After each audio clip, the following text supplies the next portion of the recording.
Então, vamos ouvir aqui o professor Sidney Guerra Reginaldo sobre essa questão da constitucionalidade da arbitragem e sua aplicação nos dissídios trabalhistas.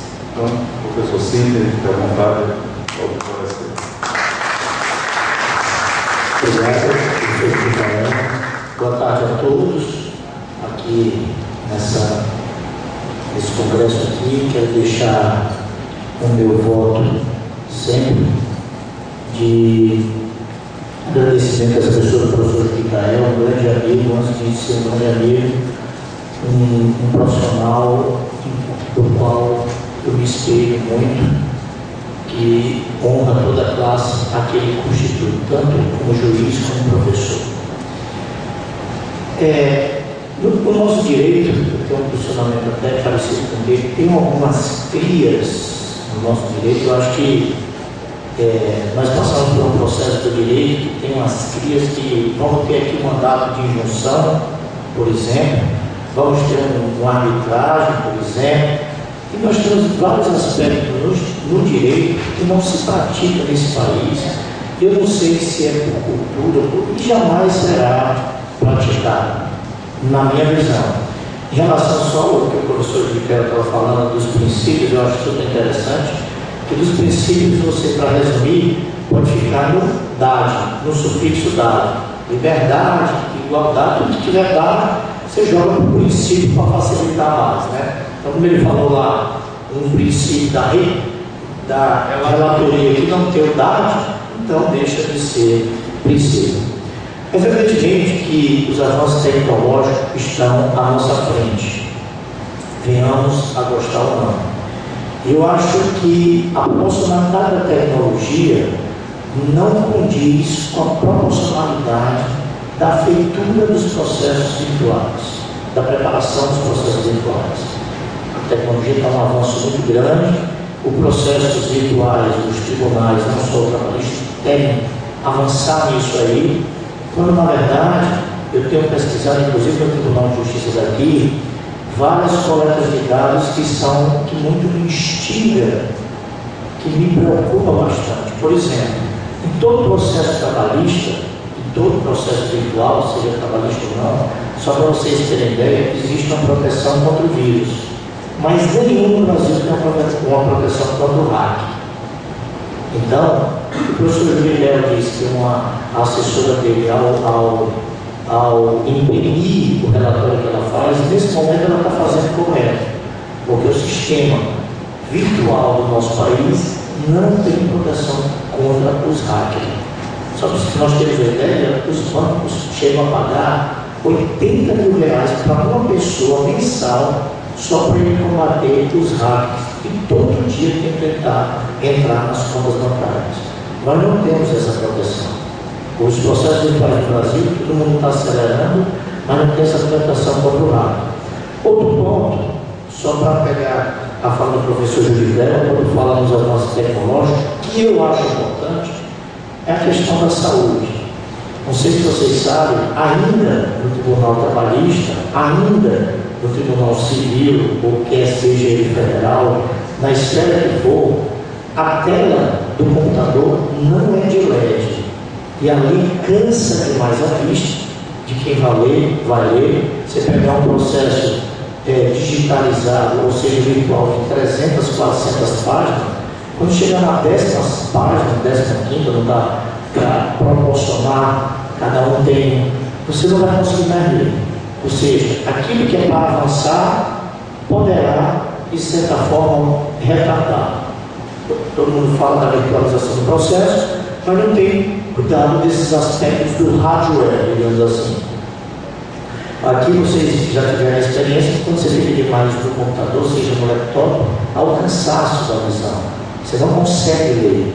Como é que o juiz vai ler 100 folhas digitalizadas ainda num monitor que ainda não é de LED? Mas é uma coisa sem volta. Voltando ao aspecto da questão da arbitragem, é que no Brasil não é divulgado, processualmente ninguém sabe ainda o valor real do custo de um processo. Aí eu vou de encontro ao que o professor Miguel está falando. Quanto custa abrir um processo? Os dados existem na Justiça Trabalhista, dados muito para trás, olha, dado de 2005, 2004, vai existir. Um processo sem recurso custava R$2.000. R$2.000. E um processo com todos os recursos possíveis chegava ao final R$25.000. Isso dados de 2005. Quando falamos de processo, ninguém fala de custo processual. Isso não quer dizer que é a folha de papel. Não é só a folha de papel. É o funcionário, é contabilizado até o tempo do juiz. Uma coisa que no Brasil você não contabiliza o valor do tempo que você debruça, quer seja numa peça processual, quer seja numa audiência. O valor do tempo, por incrível que pareça, não é contabilizado. Tanto é que os advogados ainda cobram honorários assim, sem ser por hora. Nos Estados Unidos é cobrado por hora, porque o tempo lá custa dinheiro. Ele perdeu 1 hora para você, perdeu muito do tempo dele. Aqui a pessoa perde 3, 4 horas dizendo como vai ser o processo, orientando como vai ser o processo, no final, acabei, tchau, eu já peguei os dados, agora eu vou falar com o meu sobrinho que se formou por aí, na Unifor, e ele vai fazer esse processo. E não paga nada. Quer dizer, no Brasil nós temos ainda essa cultura, e isso muito me preocupa, que esse avanço tecnológico até que ponto, nesse momento, em matéria de hardware, eu não estou nem falando de matéria de software, mas em matéria de hardware, ele é viável ou não. O monitor ainda antigo, cansando o juiz, cansando, inclusive, o raciocínio. Quantas vezes você esteve na frente do computador e pensava que estava digitando uma coisa e estava digitando outra totalmente diferente, quer dizer, há todo o contexto do discipulado. E o grande problema que se vê nessa constitucionalidade, pelo menos na arbitragem, ou de outros mecanismos que venham afetar o jurisdicionado, seja na esfera civil, na esfera comum, na esfera trabalhista ou federal, é a questão do custo processual.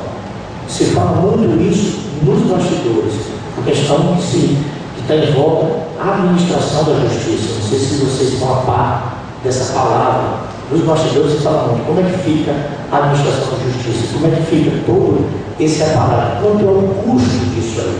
Então, nós não temos mais dados atuais de saber quanto é que custa realmente o processo na justiça, quer seja no trabalho. Por exemplo, alguns juízes da execução fiscal de Fortaleza indeferem a abertura do processo porque a prefeitura está executando R$200, R$300 quando o processo custa muito mais do que R$200. Ou seja, nós estamos pagando, o contribuinte está pagando, porque você acha que o dinheiro não vem do céu, não vem do Estado, o dinheiro que paga somos nós. Então, cada demanda que demora, cada demanda nos custa mais dinheiro. Então, essas brigas, por exemplo, como se tornou hoje, o juizado, então, é um ringue de vizinhos. Só briga sem sentido que está no diário. A Unimed, você está pedindo a mesma coisa. Então, o que é que está se tentando nesses procedimentos? É reduzir ao máximo o tempo do processo, mas o tempo em relação ao custo da demanda processual. E a arbitragem veio agora em voga porque houve um sincretismo no processo de conhecimento com o processo de execução da esfera civil. Por isso que o professor Micael, no introito dele, foi muito feliz quando ele fala do processo de trabalho encaminhando para o processo civil tentando adequar isso. Nós tínhamos bem a divisão de ritos, de procedimentos, o ordinário, que era de conhecimento, o sumário, a execução e agora a condenar que praticamente vai sair do processo civil no caso.